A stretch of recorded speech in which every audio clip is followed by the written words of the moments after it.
Fala galera da Pop, tudo bem? Então, como é que tá sendo essa quarentena aí pra todo mundo? Tudo certo? Aqui a gente permanece em casa, papai e mamãe revezando e as crianças fazendo aulas online, né? Diante de toda essa crise que ainda fica lá fora, eu vou fazer mais um vídeo pra vocês darem uma distraída aí dessas notícias horrorosas que estão passando, né?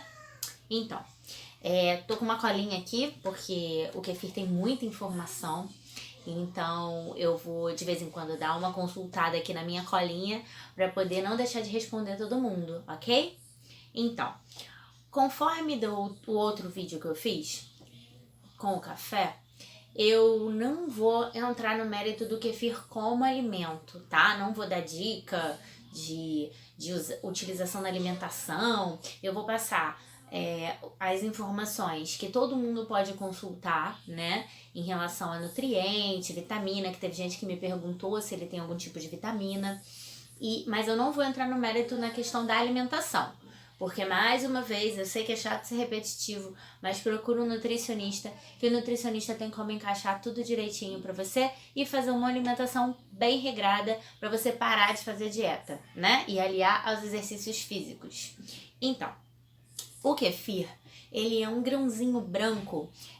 Eu cheguei a colocar foto para vocês. Ele é um grãozinho branco como se fosse uma canjica, né? Que você coloca imerso em leite. E aí, leite normalmente todo mundo coloca imerso no leite de vaca. Mas você pode fazer no leite de cabra, você pode fazer em qualquer tipo de leite, desde que ele possua lactose. Por quê? Porque o kefir, ele se alimenta do açúcar do leite, que é a lactose, para ele fermentar e continuar vivo, né? Então não adianta você comprar um leite sem lactose, que ele não vai fermentar. Ele precisa da lactose do leite para se alimentar e produzir a bebida, ok? A origem dele falam que é no Cáucaso, há muito tempo atrás. Eles começaram a colocar os grãos para conservar o leite, né? Porque as viagens eram feitas sem refrigeração, os alimentos ficavam sem refrigeração e muita coisa estragava. O leite é uma coisa que fora da geladeira todo mundo sabe que é azeda, né? Então descobriram esses grãozinhos e de quebra eles são probióticos, né? Eles melhoravam a imunidade do pessoal, as pessoas ficavam mais fortes, ficavam melhores. E aí eles começaram a ver as propriedades do kefir. Hoje em dia tem diversos estudos mostrando que ele é realmente muito benéfico para a nossa flora intestinal. E ele permite com que o nosso intestino fique mais saudável e absorva melhor as vitaminas e os minerais da nossa alimentação regular, né? Fora isso, ele mesmo possui algumas propriedades probióticas e dão um up na nossa imunidade. Todo mundo preocupado com a imunidade, o kefir é uma boa para você começar a dar uma melhorada no seu organismo, ok? Então, vamos à colinha, né? Conforme eu estava falando, essas propriedades incluem muitas coisas benéficas, como por exemplo, tem atividade anticarcinogênica. O que é isso? Câncer, né, gente?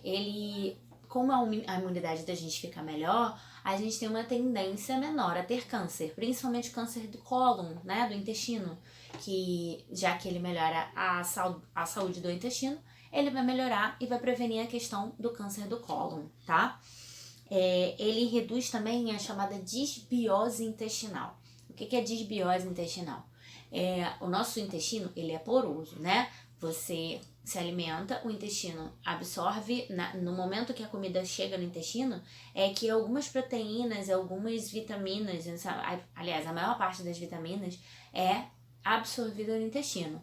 Então, se o intestino não tá legal, você não absorve as vitaminas. E se ele tá muito poroso, se a membrana dele tá muito porosa, não passa só vitamina, passa coisa ruim também. Passam as toxinas que a gente deveria eliminar nas fezes, passam para o sangue. Então você acaba tendo uma maior incidência de acne, uma infecção intestinal com frequência, né? Infecções de sangue, começa a passar mal e ter muitos problemas, assim, as famosas viroses, né?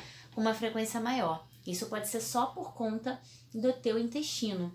Então vamos observar e ver se a alimentação aí não está sendo uma vilã ao invés de melhorar a questão da sua saúde, ok? Eu fiz uns estudos em relação ao que ele poderia trazer de melhor para a questão do exercício, né? E eu descobri que a CSM, o Colégio Americano de Medicina do Esporte, ele indica o kefir como bebida repositora no pós-exercício intenso. Chegaram a fazer umas pesquisas em relação a treino de maratonistas, e os maratonistas eles tiveram uma incidência menor de inflamação muscular no pós-exercício. O que é isso? No pós-exercício, a musculatura fica machucadinha, né? Eu não sei se eu já cheguei a falar em algum outro vídeo. E eu acho que foi no vídeo de imunidade. E aí você precisa de um tempo para recuperar essa musculatura, né? Quanto mais lesões, microlesões você faz nessa musculatura, mais tempo o seu músculo demora para recuperar.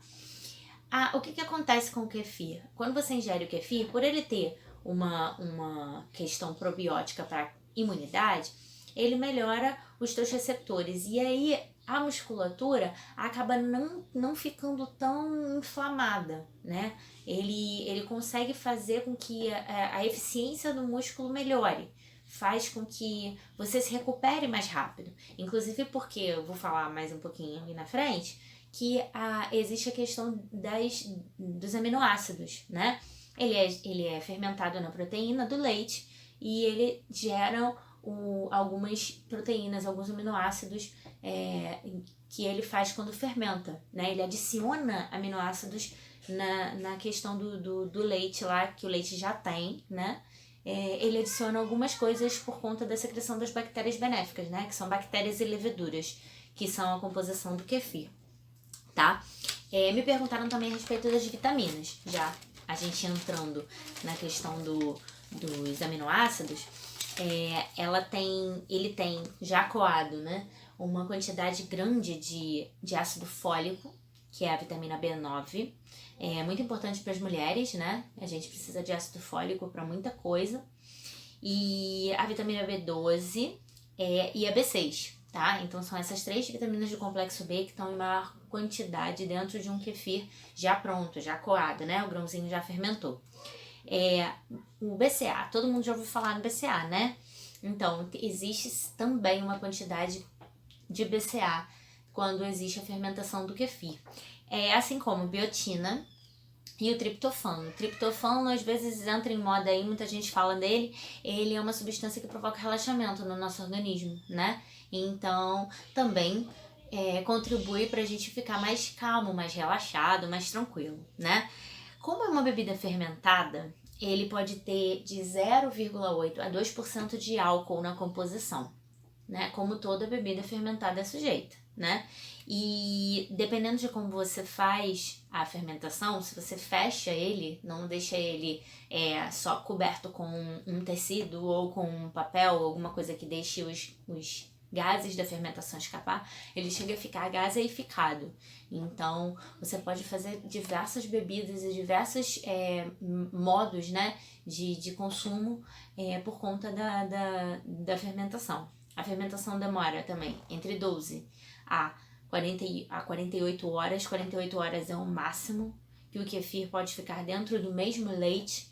Então, o ideal é que você troque a cada 24 horas, mas tem gente que se adapta melhor com 12 horas de fermentação e tem gente que se adapta com 36. Quanto mais tempo de fermentação, mais ácido ele fica, tá? Então, mais azedinho ele vai ficando. Entre 12 e 24 horas ele fica com um sabor muito parecido com o de iogurte natural, um pouquinho mais ácido, tá? Ele tem também alguns minerais, né? Como ferro, cobre, o zinco e traços, né? Em traços na hora da fermentação ele chega a liberar isso também. E o kefir, obviamente, sendo fermentado no leite, tem uma dose bem grande de cálcio e magnésio para você fortalecer seus ossos, né? Então ajuda também na contração muscular, porque o cálcio está presente, né? Na questão da ação da contração muscular com sódio e com potássio. E benefício também em relação ao colesterol ruim, aquele nosso LDL, a famosa siglazinha lá do exame de sangue, né? Ele controla também a questão do LDL, ele dá uma diminuída, tá? Cada fermentação, a cada 24 horas, os seus grãozinhos lá de kefir aumentam 25% na quantidade, porque eles são uma colônia de bactérias. Conforme eles vão se alimentando, eles vão aumentando de tamanho. Então, a cada 24 horas, existe um aumento de 25% nos grãos. Então, você precisa reservá-los de vez em quando para não ficar muito grão para fermentar, porque senão você vai ter que aumentar a quantidade de leite. E se só você consumir, como é o meu caso, fica muito leite, muito iogurte para você consumir de um dia para o outro, né? O que que eu faço? Agora eu vou falar por experiência própria, tá? Eu ganhei esses grãos e eu passei a consumir eles. E eu bato eles com fruta, eu bato eles com mel. O que que eu bato, na verdade, não é o grão, tá, gente? Eu coo o grão do líquido. Você coloca lá, deixa descansando ele 24 horas. E depois de 24 horas, você bota ele numa peneirinha e coa. Como se você estivesse coando qualquer coisa.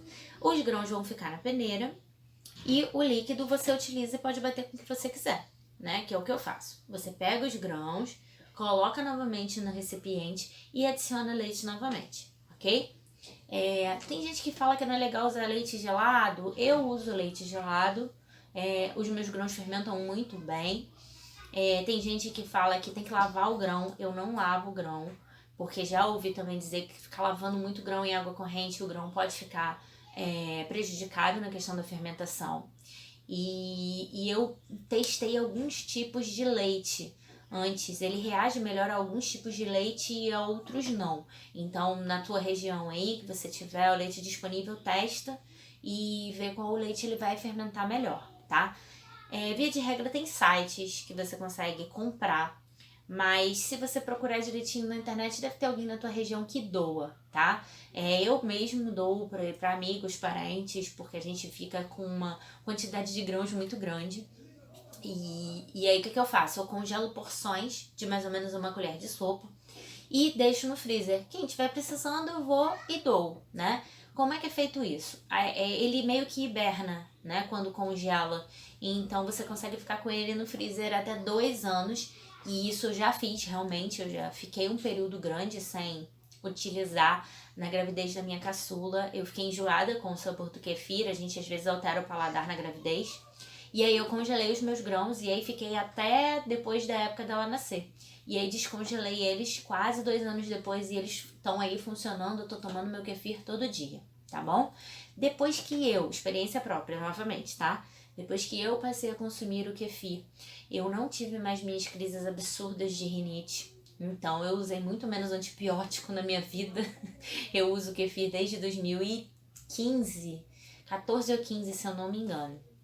E tirando esse período da gravidez da Mariana ali, 2017, entre 2018, né, e 2019, que foi, ela nasceu em 2018, eu fiquei grávida durante um ano, ela nasceu no meio de 2018, eu consumo ele todos os dias, tá? Então, assim, minha imunidade tem ficado muito boa. Eu tenho começado a dar para as crianças, a Mariana eu tô acostumando ela por conta do sabor, mas o Gabriel, que é o mais velho, tem também uma rinitezinha, ele passou a consumir de vez em quando e tá acostumando também com o sabor, tá gostando, tá melhorando a questão daquelas crises de espirro dele de manhã, né?